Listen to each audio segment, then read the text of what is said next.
প্রধান উপদেষ্টা লন্ডনে যাবেন সিদ্ধান্ত হয়েছে, তখন থেকেই মোটামুটি আপনার একটু আলোচনা হচ্ছিল যে সেখানে যেহেতু আমাদের দলের ভারপ্রাপ্ত চেয়ারম্যান মহোদয় আছেন, সেখানে একটা সাক্ষাৎকার হতে পারে, এটা একটা সম্ভাবনা তখন থেকেই আপনার শুরু হয়েছিল।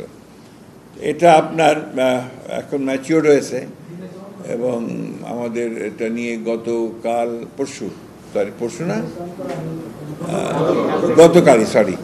গতকালই আপনার আমাদের একটা স্ট্যান্ডিং কমিটি মিটিংও হয়েছে। এটা আপনাদের জানানো দরকার যে চেয়ারম্যান সাহেব নিজে অসুস্থ থাকে, অসুস্থ থাকার পরে উনি নিজে মিটিং করেছেন, ওনাকে ফর্মালি দাওয়াত করা হয়েছে মিটিংয়ের জন্য। এটা আপনার 13 তারিখে 9টা থেকে 11টা পর্যন্ত লন্ডন টাইমে এই সময়টা দেওয়া হয়েছে আর কি। তো এটা আমাদের স্ট্যান্ডিং কমিটির পক্ষ থেকে স্বাগত জানানো হয়েছে এবং আমরা প্রত্যাশা করছি যে এটা বাংলাদেশের যে রাজনৈতিক যে সংকটগুলো আছে এগুলোকে কাটিয়ে উঠতে একটা পজিটিভ ভূমিকা রাখতে পারে এই সাক্ষাৎকারটা। একই সঙ্গে আমি ব্যক্তিগতভাবে মনে করি যে সাম্প্রতিককালের রাজনৈতিক যে প্রেক্ষাপট, যে অবস্থান, এটা একটা বড় ইভেন্ট, এটা একটা টার্নিং পয়েন্ট হতে পারে আপনার কি, যদি সব কিছু সঠিকভাবে চলে তাহলে নিঃসন্দেহে এটা একটা টার্নিং পয়েন্ট হতে পারে। কারণ বর্তমান যে সরকারের প্রধান উপদেষ্টা প্রফেসর ডক্টর ইউনূস, তিনি দেখা করবেন আমাদের দলের ভারপ্রাপ্ত চেয়ারম্যান, যিনি দল চালাচ্ছেন দীর্ঘদিন ধরে এবং রাজনীতিতে প্রধান কেন্দ্রবিন্দু হয়ে আছেন বাংলাদেশে, এবং এই আপনার আমাদের ছাত্র জনতার অভ্যুত্থানের মধ্যে একটা প্রধান ভূমিকা পালন করেছেন। তার সঙ্গে আপনার সাক্ষাৎ হওয়াটা এটা একটা বড় ইভেন্ট বলে আমি মনে করি, it's a major political event.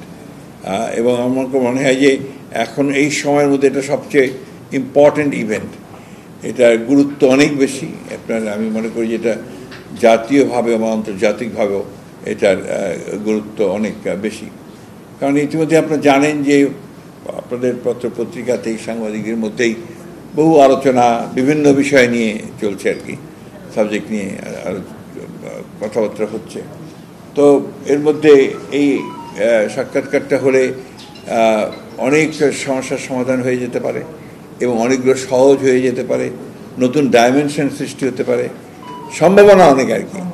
এখন এটা নির্ভর করবে আমাদের নেতৃবৃন্দের উপরে যে তারা এটাকে কিভাবে সেই সম্ভাবনার দিকে নিয়ে যাবে। আমরা আমাদের তরফ থেকে আমরা সম্পূর্ণভাবে দলের তরফ থেকে আমরা আমাদের একজন চেয়ারপারসনকে সম্পূর্ণ যেটাকে বলে যে অথরিটি দিয়েছি এবং তাকে আপনার আমরা তার সাফল্য প্রার্থনা করেছি এই সাক্ষাৎকারে। জি,